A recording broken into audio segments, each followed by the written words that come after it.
Mr. Warsh was known as an inflation hawk for much of his career. For those not familiar, that's somebody who likes tight monetary policy, higher interest rates, making sure that you have strong monetary control. He believed there was excessive QE, quantitative easing, during his time as a Fed governor. That was, of course, during the 8, 9, 10, 11, when, of course, QE came in because of the great financial crisis, the GFC. He pushed for higher interest rates at the time, and more recently he's argued that inflation isn't a severe threat. In the Wall Street Journal a few months ago he wrote, "AI will be a significant disinflationary force, increasing productivity and bolstering American competitiveness." It's the argument that says, don't worry about inflation, productivity will make up the difference. Jared Bernstein's with me, chair of the Council of Economic Advisors under Joe Biden, familiar, of course, with Kevin Warsh. Jared, we have to say, look, the man's eminently qualified for the job. He knows the business well. Has this hawk suddenly turned dovish, in your view? Well, that is a key question. He certainly turned dovish in order to get this job.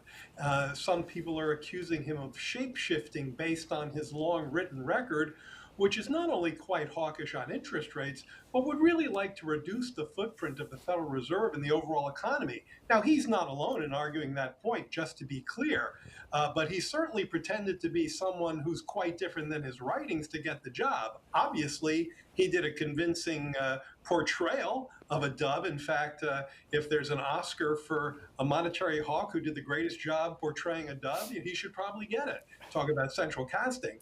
But we'll have to see which Kevin Warsh shows up when his appointment begins. Of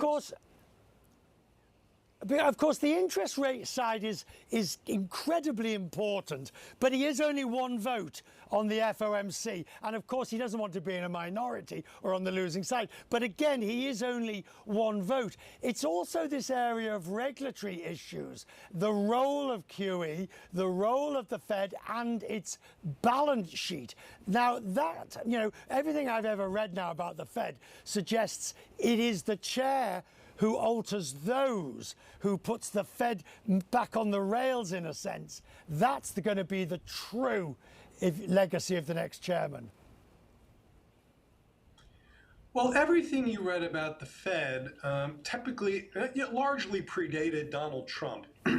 There's going to be a lot of consideration among the other 11 voters of the Federal Open Market Committee, not to mention the other governors in place in the Washington institution, as to whether this is Donald Trump's appointee who is going to compromise the independence of that institution, or whether this is someone, again, in case of Kevin Warsh's writings, who understands the critical importance of Fed independence. So while he has, in fact, as you say, been quite forthright in suggesting that the Fed should have a smaller, less interventionist footprint, should do less to accommodate Washington's fiscal policy, fiscal easing. All of those go exactly against who Trump thinks he's hiring. In fact, I would argue that the Federal Reserve that Kevin Warsh envisions in his writing is diametrically opposed to the one that Donald Trump believes he's appointing him for. So that's going to be a balancing act. I think ultimately, I don't think we should downweight his writings, but he also knows who his boss is, and he knows that Trump is perfectly capable of picking up the phone. So, Jared, come off the fence. A good pick or not?